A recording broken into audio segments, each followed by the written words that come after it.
So today class, we will talk about blood compact sandugo. But before that, let's define first what is sandugo. Everybody read? Sandugo. It is a traditional Filipino ritual where two people mix and drink their blood as a sign of friendship and agreement. So sandugo came from the word dugo, which means blood. So the third dugo, the third sandugo means one blood. So it shows that two people become united in friendship, trust, and peace. So in the past, Filipinos people use this sandugo to rituals. So because there were no written contracts man dito sa una, di ba?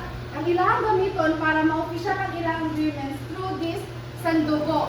So ilahang ang nay duwa ka tao nga kanang ilahang ikat at ilahang kamot para di ba ipatuwa man ang ikat ng atuang kamot or part sa atuang body magdugo man gid na mao na ilahang gigamit then ilahan na yung sakulan o kanang wine para ilahang imnon.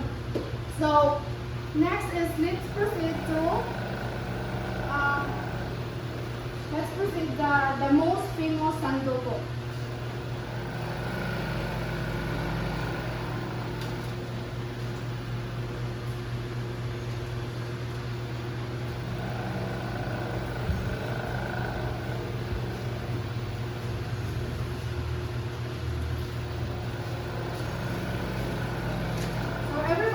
What is famous sandugo, class?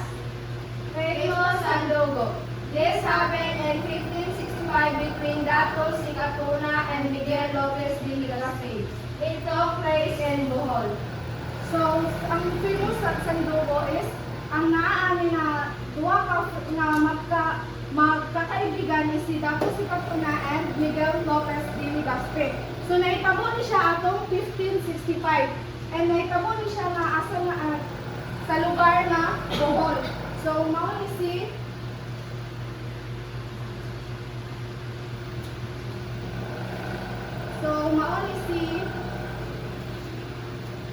Miguel Lopez de Legazpi.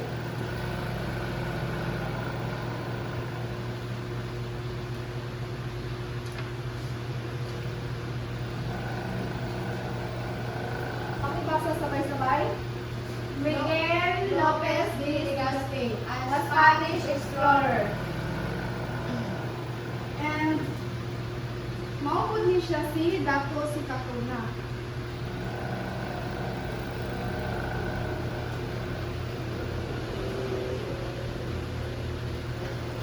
Everybody read? Dato Sikatuna, a Filipino chieftain. So before they become before they become allies, they perform the sandugo. So they cut their, like for example sa kung gino kaganiha nga ilahang samdan ang ilahang kamot para ilahang imnon together with the wine. So mo na ilang giinom kay it's a sign of friendship and peace. So I have a question, class. Why do you think they perform sandugo first before becoming allies? Everyone? Yes, Because it's part of their agreement, Mommy. yes, exactly. And also, they wanted to avoid conflicts and show peaceful agreements. And now let's proceed to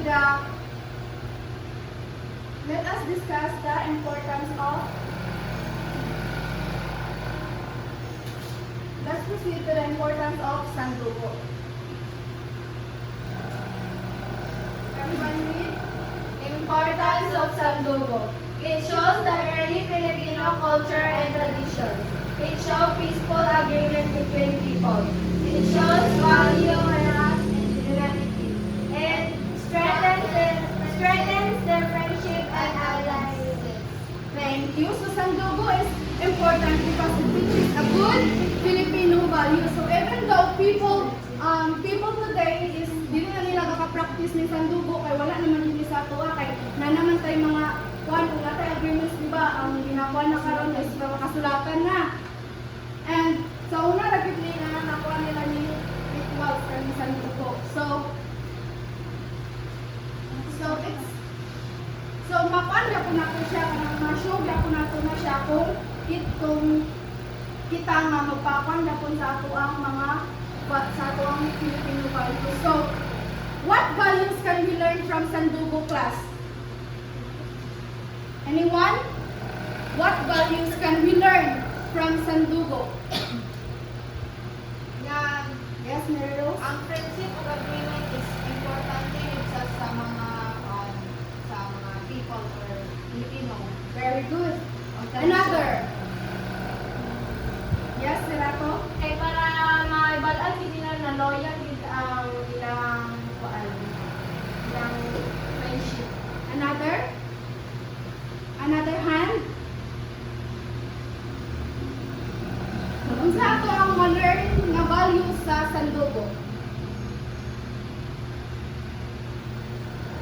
Okay, so wala na. Now, let's us connect Sandugo to our daily life. So, even if dili na nato siya kaka-perform ng Sandugo today, we still show its meaning when ato ang mga promises, ang mga promises is gaka-keep nato and respect sa mga agreements and the help sa mga tao, and also magtrabaho ta nga peaceful. So, like for example guys, if your friend is kanang magtesyo sa imo og secret o wala nimo gi istorya sa uban, and unsa ang value nga napakita ana? Loyalty. Very good. So, if you another example, kung imong gi-follow ang rules sa imong parents, kay kabalo ka nga naa sila ipaki para sa imuha. Unsa nga value ang